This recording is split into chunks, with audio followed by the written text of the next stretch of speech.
I'm about to show you how to avoid the most common mistakes people make when they're buying wood for their DIY projects. The first mistake people make is they grab boards without doing a very good job of checking how straight they are. There are actually a few different ways that your boards can be a little bit messed up, and those can really damage or harm your project depending on what you're using them for. You can avoid that by looking straight down the board, as you can see here, and just looking for different ways that it's a little bit off. Oftentimes wood will be bowed. This is really common. That's where like a board would be bent this way.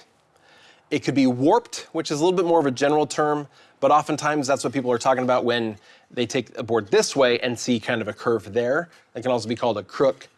Then it can be twisted, where, as you can imagine, it's as if you took this board and you turned it, twisted it.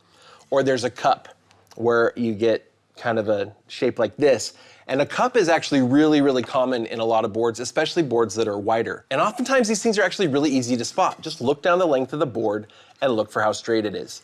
And then determine if that board's worth buying, depending on kind of what you're gonna use it for. The next mistake is buying wood that's either still too green or wood that just hasn't been properly dried.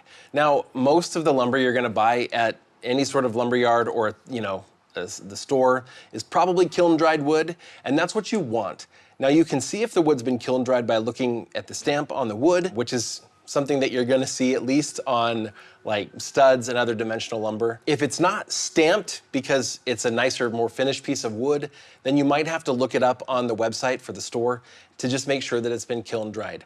Again, most like really finished lumber is also probably been kiln-dried and is probably gonna be fine. As long as you check again for the warp and bow and all those things, you're gonna be okay. But if it hasn't completely dried yet because it wasn't properly kiln-dried, then you can end up getting boards that end up warping and twisting and doing all sorts of things pretty badly after you get them home. So make sure the wood's good and dry. If you really want to test this, you can get a little moisture meter and just make sure that the moisture content got below that 19% mark. What you're looking for on the stamp here, by the way, is you want to see that it's KDHT, kiln-dried and then heat-treated. They kiln dry it down below that 19% and then they heat treat it. That's gonna make your board stronger and it's gonna prevent them from warping later. Number 3 is not paying enough attention to the grade of the wood. Sometimes you'll get wood for a project and you're like, oh, this other wood's really expensive, this other one looks really similar, it's probably good enough, but the grade of the wood isn't the same.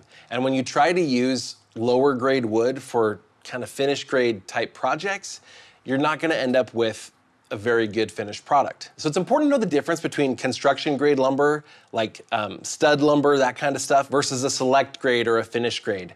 Understand what that is and understand what your project needs so that you get the right wood for the job. Next is not measuring or planning ahead enough so that when you go to the store to pick up your wood, you end up either way overbuying or way underbuying.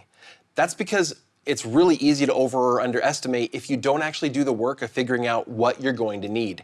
When I do a project, I oftentimes think through every single board and cut that I'm gonna need. And if I know that I'm gonna need some 6-foot boards and some 1.5-foot boards, I know that I can add those two together and buy one 8-foot stud, right? But if I need some 6-foot boards and some 3-foot boards, if I add those two together, I can't get those out of one stud, right? So the 6-foot boards, and then I could get 2 3-foot boards out of one stud. And so that's gonna determine how many boards I actually need. And so I plan that out and end up with, starting with the cut list, I end up with a list of lumber that I actually need. And that allows me to go to the lumber yard and actually buy what I need and not end up having to make multiple trips. The next one is choosing the wrong wood itself. Boards are not just boards, right? Different species of tree they yield different wood, and the wood has different properties. We often talk about wood hardness. Pine is a relatively soft wood. Pine and fir we regularly use for, again, like studs. That works just fine, right? It's really easy to work with. It doesn't wear out your tools as fast as hardwood, but it also has a tendency to warp and twist and stuff a little bit more. And also, it's just not as nice, right? When you sand it and stuff, it's gonna be a little chunkier. It doesn't have quite as fine of a grain. With harder woods, you can often end up with a tighter, finer grain that looks really nice. And different woods will oftentimes, they'll stain different colors, or even if you just oil them, they'll come out different colors and have different looks.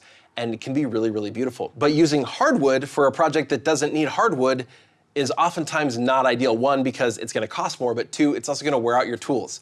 I once built my son a bunk bed and I didn't wanna use really cheap wood. This was kind of a rookie mistake. This is years ago. And I built it out of oak. That made it more expensive, but also I went through router bits and saw blades so much faster than I would have if I just built it out of pine.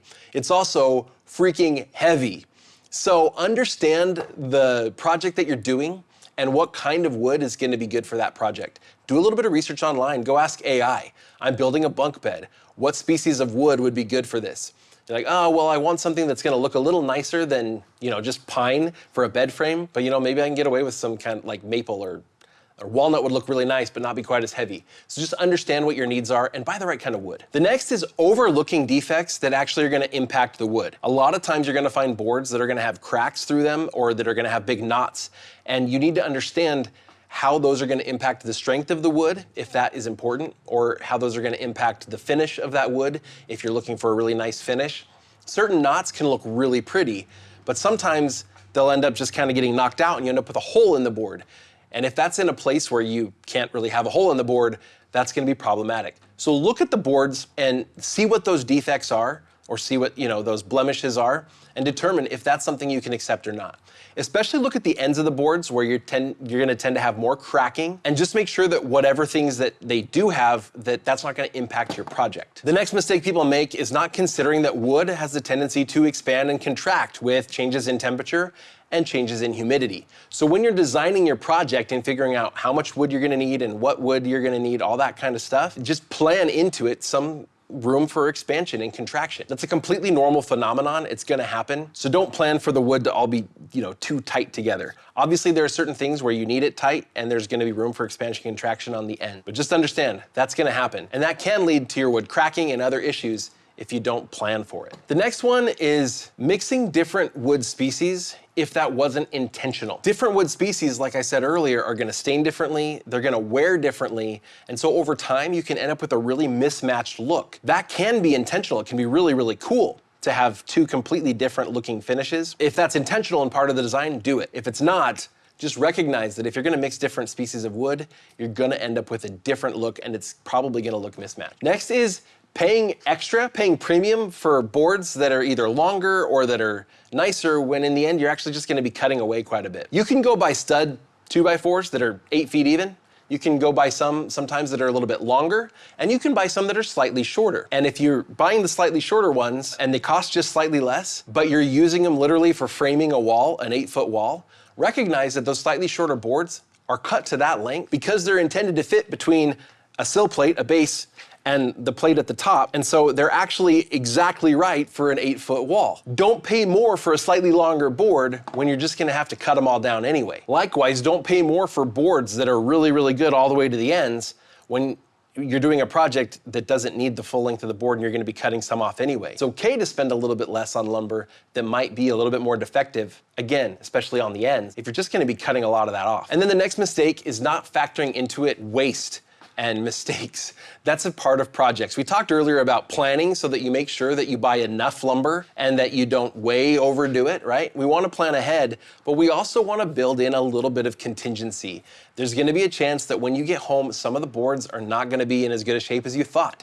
There's also gonna be a really good chance that you're gonna measure once and then go cut and realize, oh shoot, I was supposed to have it be a little bit longer than that. I made a mistake. Those are gonna happen. They're gonna happen more often the more beginner you are, but no matter how seasoned you are, you're gonna have some mistakes. A lot of hardware stores and lumber yards will allow you to return some lumber that's uncut.